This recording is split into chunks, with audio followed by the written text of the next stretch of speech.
Here's the Pro Tools session of the final recording of Rolling the Deep.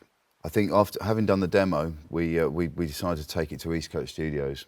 I was absolutely definite we needed to re-record the drums, the piano, and probably get a better recording, an in-tune recording of the acoustic guitar, and maybe add some electric to it. So obviously we started out with the drums. So Leo Taylor, who's a good friend of mine, who's an amazing drummer, came in and we set up a Ludwig Super Classic, which is the same kit as we used for the demo. But this time we set it up when I've got this marching band kick drum, which is about 28 inches, and we set that up in front of the Ludwig kick drum and put some blankets over the top. It definitely adds something to the vibe of the track.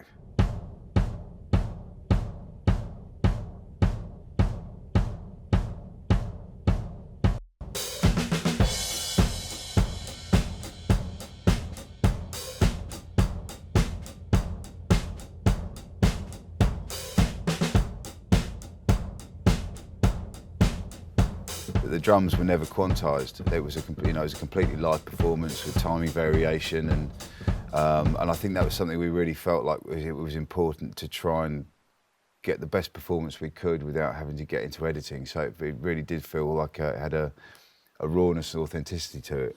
The one thing we did do was we subtly added we use App Trigger a lot, which I think is an amazing plugin to be able to do drum replacement within Logic. But back sort of 5 years ago, 6 years ago, it really helped me to move my sort of production ideas forward very quickly. Sort of drag and drop samples in and just be able to drop that on a live kit pass where the recording wasn't very good, and essentially sort of sound replace the drums, or be able to get interesting grooves with drum machine sounds. So here we've added a nice tight kick to it, because obviously the kick drum itself is that's sort of quite subby. It's an NS10 driver on the front of the kick, a D12, but you can hear there's a kind of quite bright, there's a sort of loose slappiness to it. And I think a lot of the rest of the kit sound, we used actually a sort of binaural head to try and get the overall sound of the sort of stereo image of the kit. So if you listen to the kit sound as a whole, and you can see the actual drum part it's a very slightly developed version of the demo I put down, because again we were trying to stay as close to the demo as we could. We've still got the stomps from the demo, which obviously you can see when you add those in, and stomps and clap. And we actually did some more claps as well in Eastcote. I think I redid the tambourine in Eastcote as well, so that we actually got a better sound.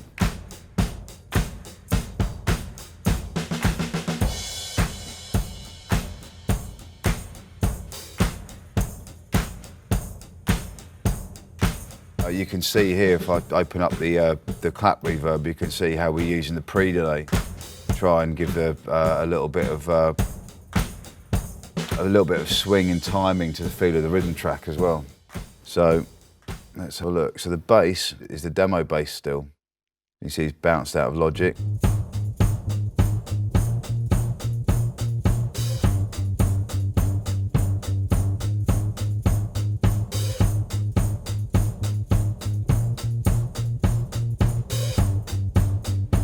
We used the original MIDI piano bass that I'd used from the EXS24 in Logic, just because it felt tighter and it was a bit more consistent than when we actually tracked the low piano in Eastcote.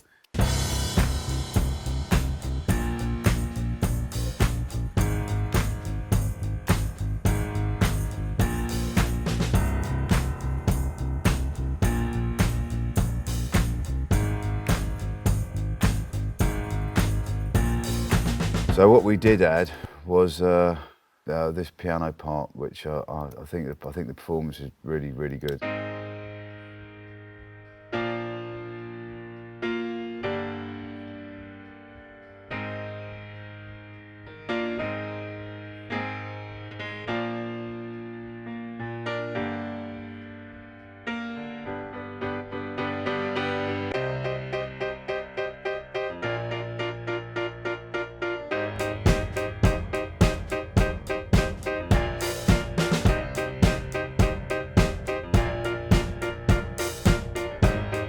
can see how he's put the counter he's playing with the left hand helps to make the track. To me, it helps to make the track feel a bit faster than it is. So you add those little discrete rhythms, which I think really help the groove.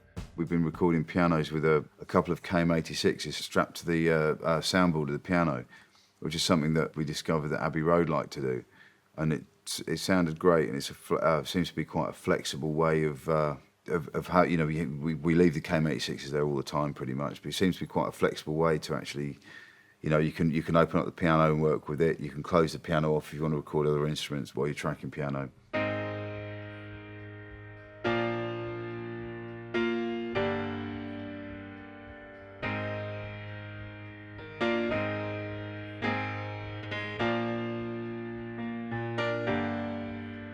You can actually hear how much control room spills on the piano here.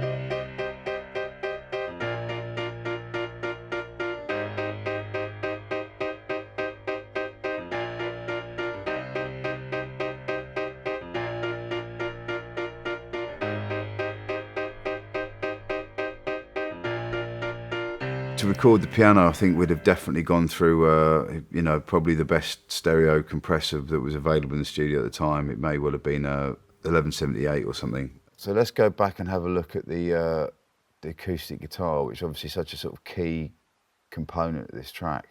So you see we've actually got the original Out of Tune acoustic from the Logic demo on the front, up to the first pre-chorus, and from then on it switches to a new acoustic performance, which we recorded to make it a bit wider. So obviously you get this nice change of width of image, so you can hear the very slightly thinner sound we've got here. And then when it gets to the pre-chorus,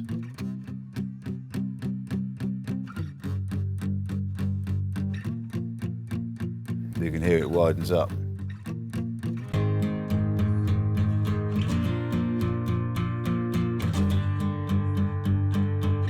What we've got here is essentially we used the binaural head again, so we had a bit of a wider image. So if I mute the close mic,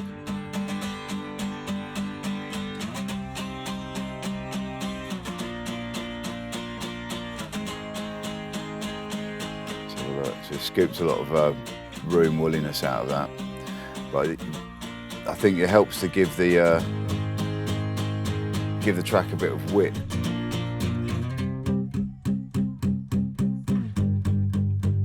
Difficult part this to play. I really struggle with playing this acoustic guitar because I'm not a great guitarist. It's so kind of tight, and the kind of rhythm of it has to be so, it felt like it had to be so specific. It took a while to get it. I'm still not convinced there aren't mistakes all the way through this, but I guess part of the charm might be the imperfections.